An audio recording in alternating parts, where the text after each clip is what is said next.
إن الحمد لله نحمده ونستعينه ونستغفره ونعوذ بالله من شرور أنفسنا ومن سيئات أعمالنا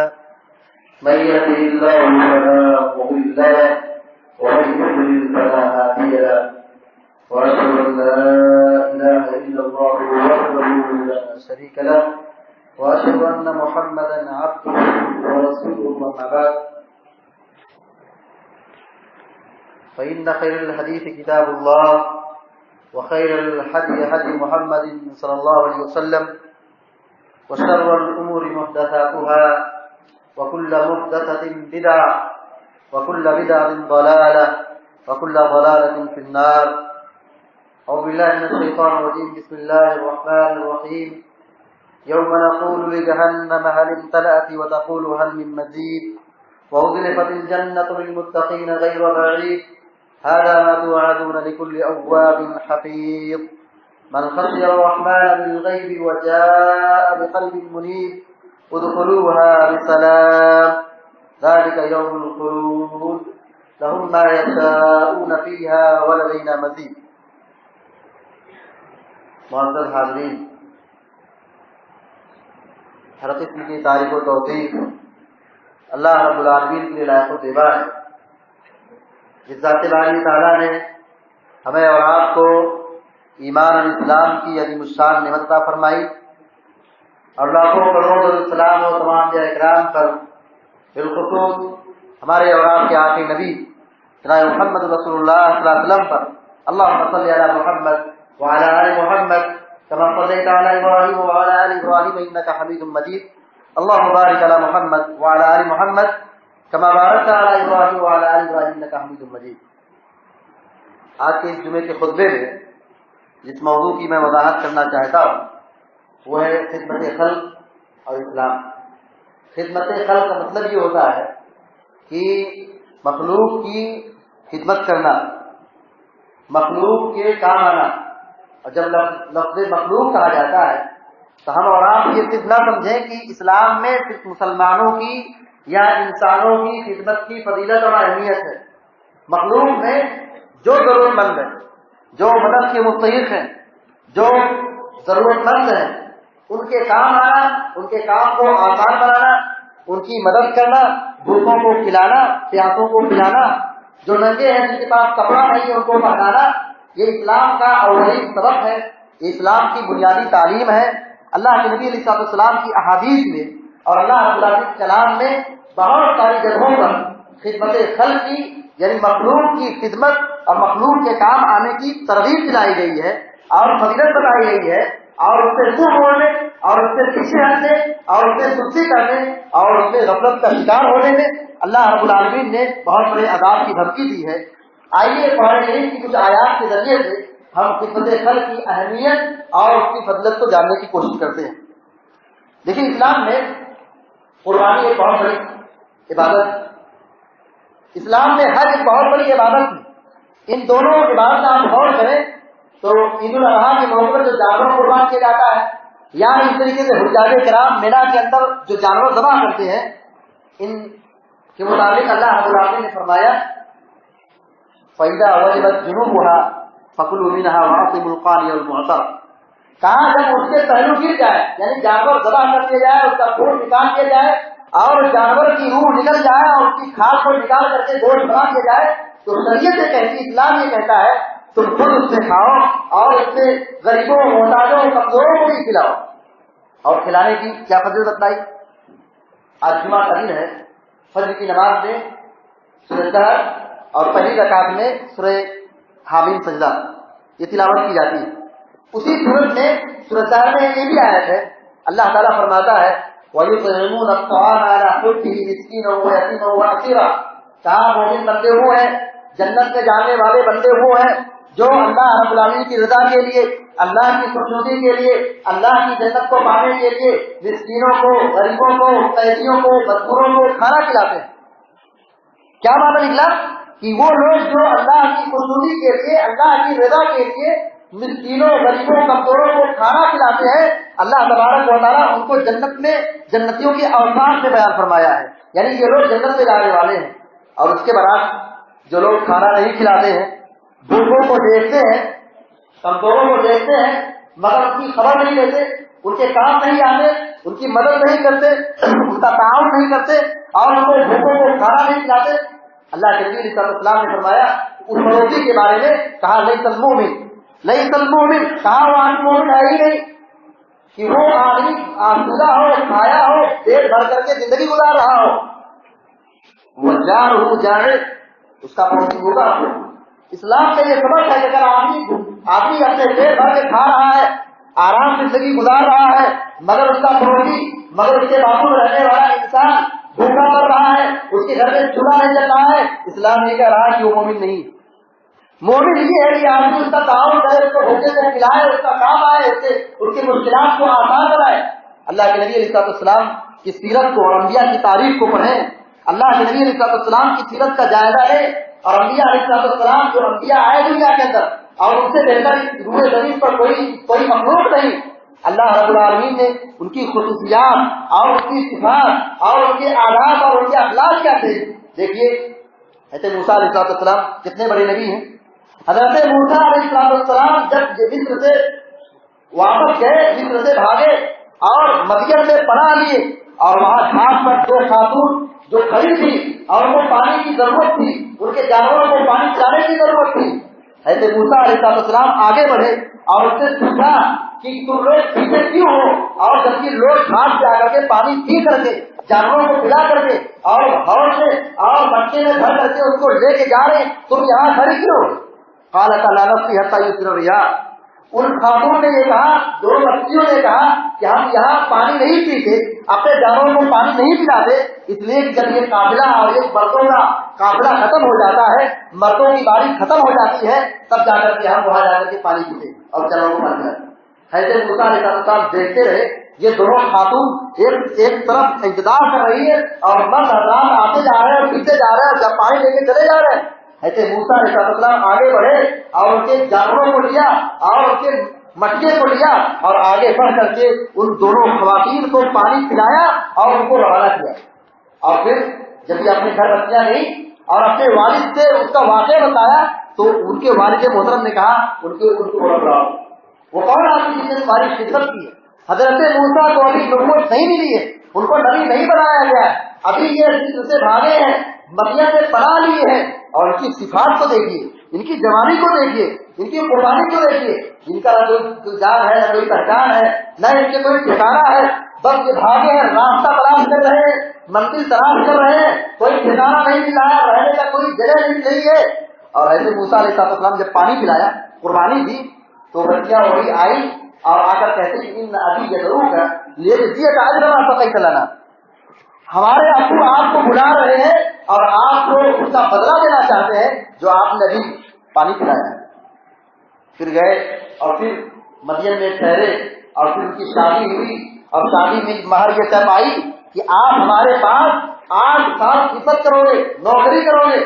8 سال کا ایگریمنٹ ہوا، معاہدہ ہوا کہ اگر آپ یہاں سے 8 سال ہمارے گھر میں رہیں، ہمارے گھر کی خدمت کریں، ہمارے گھر کا کام سنبھالیں، 8 سال خدمت کرنے جائیں، یہی آپ کی مہر ہوگی۔ آپ کو روپے پیسے کی شکل میں مہر دینے کی ضرورت نہیں ہے۔ ہم نے آپ اپنے بیٹی کی شادی آپ سے اس شرط پر کر دی کہ آپ ہمارے پاس 8 سال تک رہو۔ حضرت موسیٰ علیہ السلام نے فوراً کہا ایما الاجلین قضیت فلا عدوان علی، میں یہ مدت گزاروں گا، میں یہ 8 سال یہاں پہ رہوں گا۔ اور وہاں ان کے والد نے کہا تھا، بیٹیوں بچیوں کے والد نے کہا تھا کہ اگر آپ 2 سال اضافہ کر دیں، 2 سال اور خدمت کریں تو ہم پر یہ حساب ہوگا۔ حضرت موسیٰ علیہ السلام نے معاہدہ کیا 8 سال کا، اور پھر جب 8 سال کا ایگریمنٹ ختم ہو گیا، 2 سال اپنی طرف سے یہ قربانی کی، یہ خدمت خلق، مجبور تھے وہ، ان کے گھر میں کوئی کمانے والا نہیں، ان کے گھر میں کوئی کام کرنے والا نہیں، اور پھر ان کے گھر میں بچیاں تھی۔ حضرت موسیٰ علیہ السلام نے دیکھا تو 8 سال جو خدمت کی، اور 8 سال خدمت کرنے کے بعد اپنے سسرالی رشتے میں 2 سال اور خدمت کی اور قربانی دی۔ یہ انبیاء علیہ السلام کی پہچان ہے، یہ انبیائی مشن ہے کہ آدمی لوگوں کے کام آئے، لوگوں کی خدمت کرے، مشکلات کو آسان بنائے، غریبوں کمزوروں کے کام آئے۔ اللہ کے نبی علیہ السلام کی سیرت کو پڑھیں، اللہ کے نبی علیہ السلام پر جو پہلی وہی نازل ہوئی اور آپ بھاگتے ہوئے گھبراتے ہوئے گھر میں داخل ہوئے اور یہ اپنی بیوی سے کہا لقد خشیت علی نفسی، مجھے اپنی جان کا خطرہ ہے۔ حضرت خدیجہ نے کہا واللہ ان یخزیک اللہ وحدہ، آپ یہ کیا کہہ رہے ہیں؟ آپ اچھے آدمی ہیں، آپ نیک آدمی ہیں، آپ کمزوروں کے کام آتے ہیں، مسکینوں کے کام آتے ہیں، جن کو کمانے کا پیسہ جن کے پاس پیسہ نہیں ہے آپ اس کو کما کر کے محنت کر کے اپنا پیسہ خرچ کرتے ہیں، مہمانوں کی مہمان نوازی کرتے ہیں، صلہ رحمی کرتے ہیں، آپ اچھے اخلاق کے حامل انسان ہیں۔ ایسے لوگوں کو اللہ تعالیٰ کبھی ضائع برباد نہیں کرے گا۔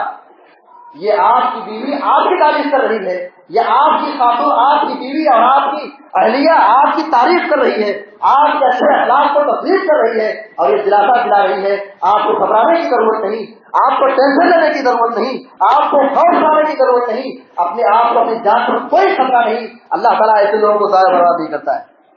ان کی صفات کیا تھی؟ کیا نبی صلی اللہ علیہ وسلم کے اوصاف کیا تھے؟ آپ کے اخلاق کیا تھے؟ آپ کا کردار کیا تھا؟ آپ کا کردار یہی تھا کہ آپ بڑے سماجی آدمی تھے،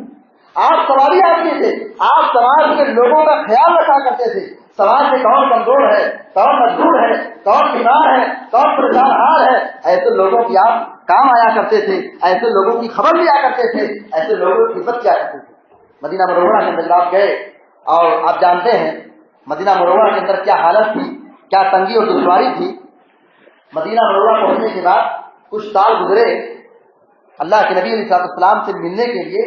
دور دراز سے کچھ لوگ آئے۔ صحیح مسلم کا ایک پورا واقعہ ہے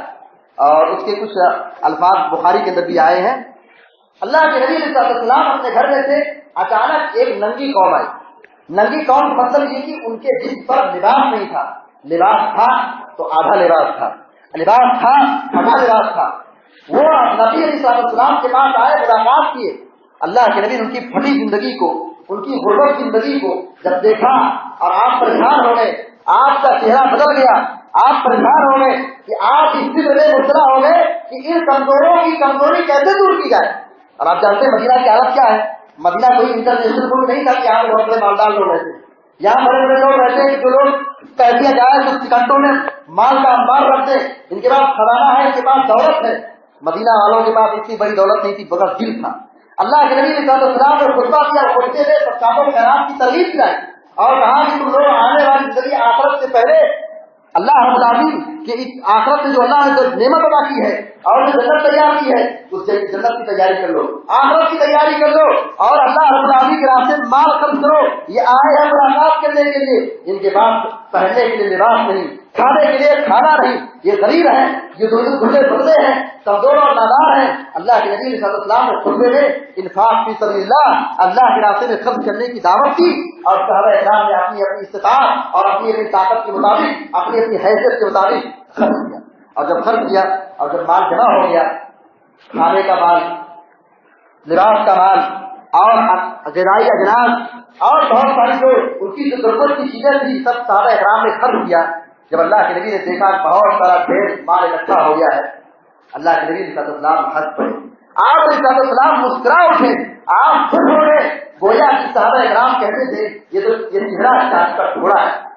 یہ اللہ کے نبی علیہ السلام سے ملنے کے لیے آئے تھے اور جب آپ نے ان کی غربت کو دیکھا اور ان کی کمزوری کو دیکھا تو آپ ناراض ہو گئے، آپ کا چہرہ بدل گیا، آپ پریشان ہو گئے، ان کی مدد کرنے کے لیے فکر مند ہو گئے اور خطبہ دیا، نصیحت کی، تقریر کی اور لوگوں کو صدقات و خیرات کو ابھارا، کہا جہنم کی آگ سے بچاؤ اپنے آپ کو اور اللہ کے راستے میں خرچ کرو، یتیموں اور کمزوروں کا خیال رکھو اور اس خرچ کرنے سے تمہاری آخرت سنورے گی۔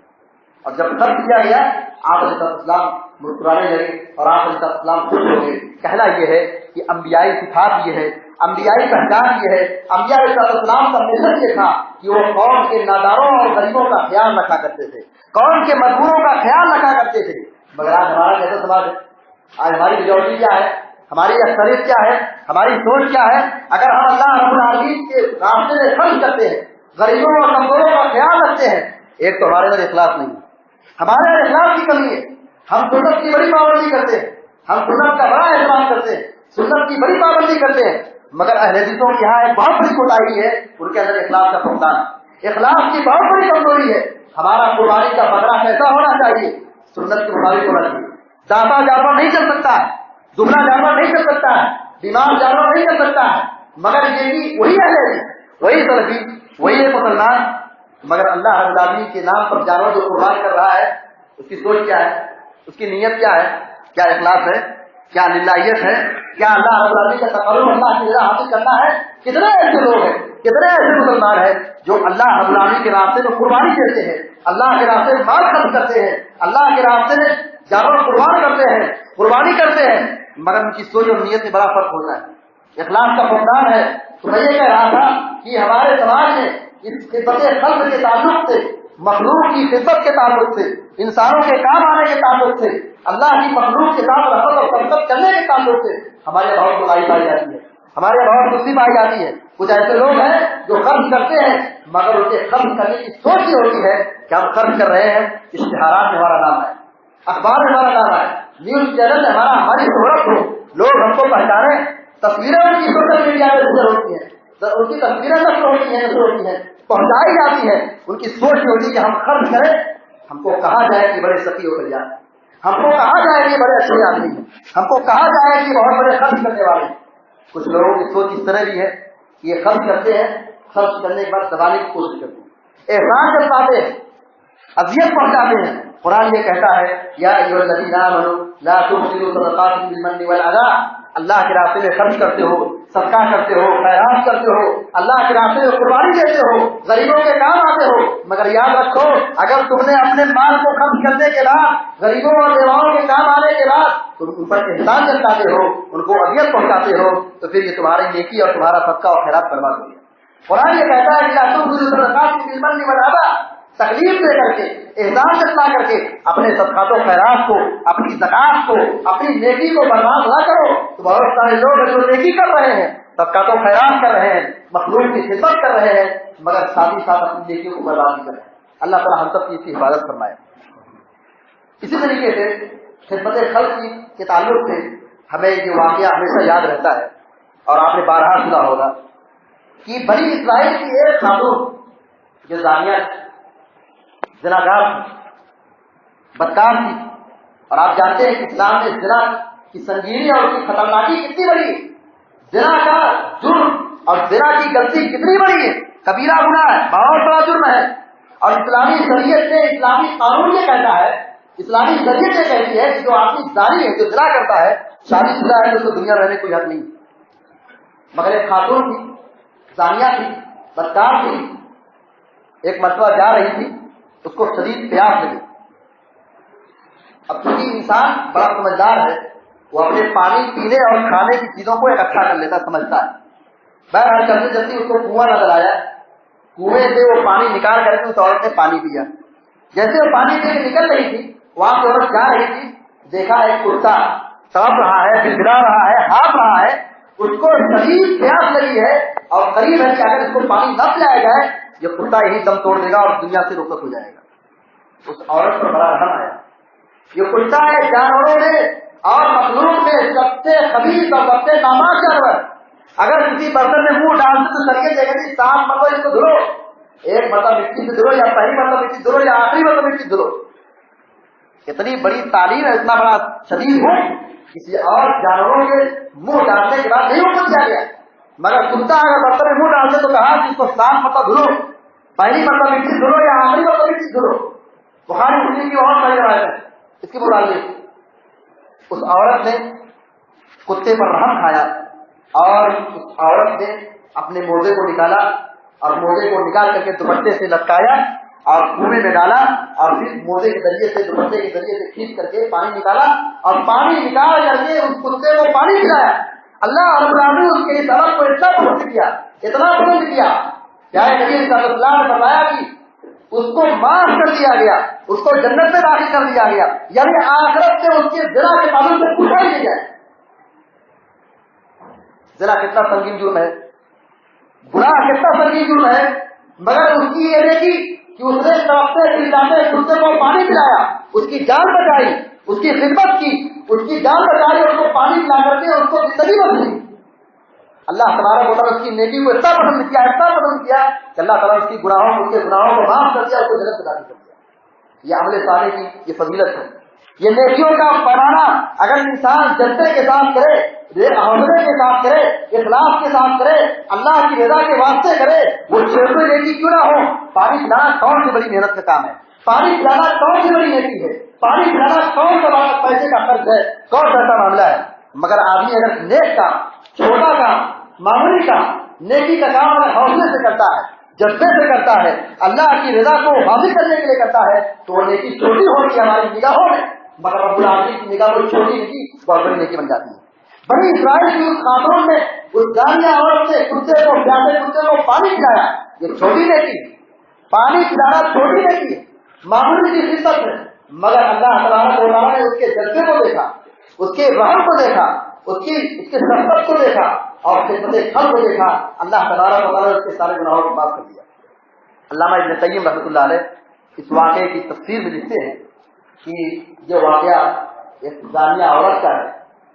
یہ زانیہ عورت ایک ناپاک، نجس اور خبیث جانور کتے کو پانی پلائے تو عورت جنت میں داخل ہو سکتی ہے۔ اب ذرا سوچو، جو مسلمانوں کو پانی پلائے، مسلمانوں کو پلائے، اللہ کے ولیوں کو پلائے، اللہ کے نیک بندوں کو پلائے، اللہ کے نیک بندوں کے کام آئے، پیاسوں کو پلائے، ننگوں کو پہنائے اور بھوکوں کو کھانا کھلائے، اس کا انجام اور اس کی فضیلت کیا ہو سکتی ہے؟ جب ایک زانیہ عورت کرتے ہوئے کتے کو، ناپاک جانوروں کو پانی پلائی تو اس کو بخش دیا گیا، معاف کر دیا، جنت میں داخل کر دیا گیا۔ تو اگر مسلمانوں کو پلایا جائے، مسلمانوں کے کام آیا جائے، مسلمانوں کی خدمت کی جائے، مسلمانوں کے ساتھ آسانی کی جائے، مسلمانوں کی خدمت کی جائے، انسانوں کے کام آیا جائے، اس کا انجام اور اس کا مرتبہ اور اس کی فضیلت کیا ہو سکتی ہے؟ اس لیے اللہ کے نبی صلی اللہ علیہ وسلم نے فرمایا واللہ فی اول العبد ما کان العبد فی اول اخیہ، جب تک بندہ اپنے بھائی کی مدد کرتا ہے، اپنے بھائی کے کام آنا،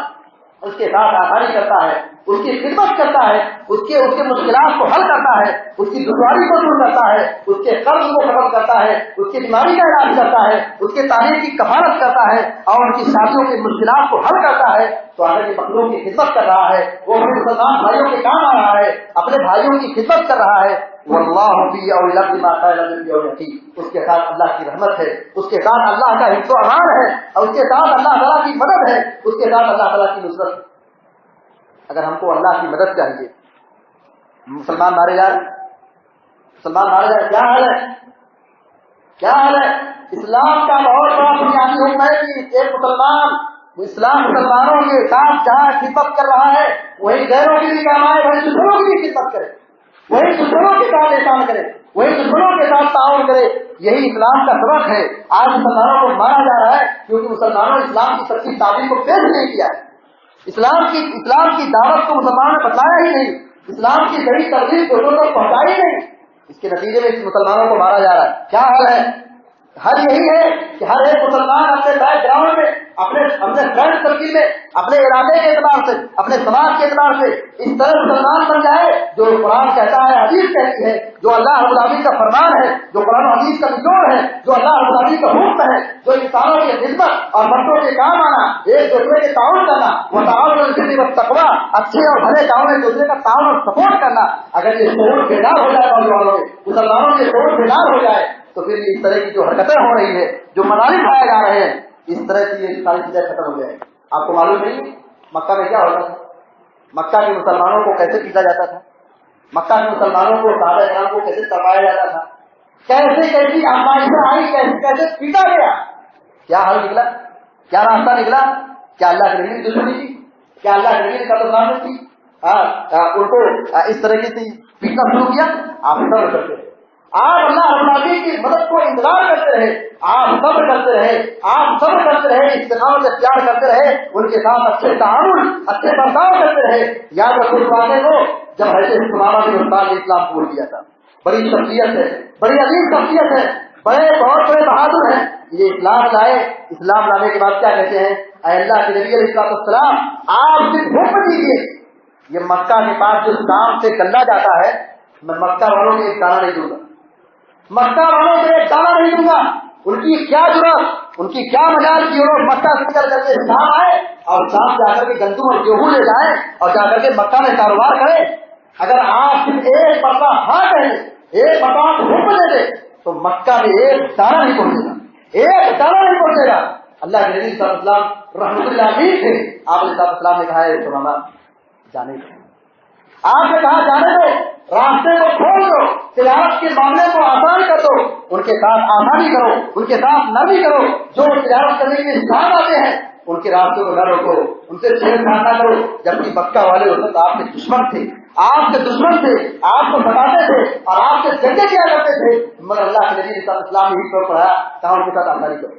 ان کے ساتھ نرمی کرو، ان کے ساتھ رحمت کا معاملہ کرو۔ یہاں علیہ السلام رحمت اللہ تھے، یہاں کی رحمت کا نتیجہ ہے کہ جہاں ایک صحابی یہ کہتے ہیں کہ اگر آپ حکم دے دیں مکہ والوں کے دانا نہیں ملے گا، یہ مکہ سے شام آئے اور تجارت کرنے کے لیے مکہ جائے یہ راستہ بند ہو جائے گا، مگر پیارے نبی صلی اللہ علیہ وسلم نے خدمت خلق کے معاملے کو سمجھا اور ان کے ساتھ نرمی اور احسان کا برتاؤ کیا اور کہا کہ نہیں تجارت اور کاروبار کے معاملے کو آسان کرو، ان کے راستے کو ہموار کر دو۔ اللہ رب العالمین دعا کرتے ہیں اللہ تبارک و تعالیٰ ہمارے معاملات کو حل فرمائے، ہمارے پاس آسانی فرمائے اور ہمارے مسلمانوں کو کہنے اور سننے زیادہ عمل کرنے کی توفیق عطا فرمائے۔ رب العالمین ہم سب کو کتاب و سنت کے مطابق زندگی گزارنے والا بنائے اور ہم سب کو دنیا میں جب تک زندہ رکھے ایمان اور توحید پر قائم و دائم رکھے اور جب ہمارا خاتمہ تو خاتمہ بالخیر ہو، آمین یا رب العالمین۔ اقول قولی ھذا واستغفر اللہ لي ولكم ولسائر المسلمين فاستغفروه انه غفور رحيم، وصلى الله على نبينا محمد وعلى اله وصحبه اجمعين۔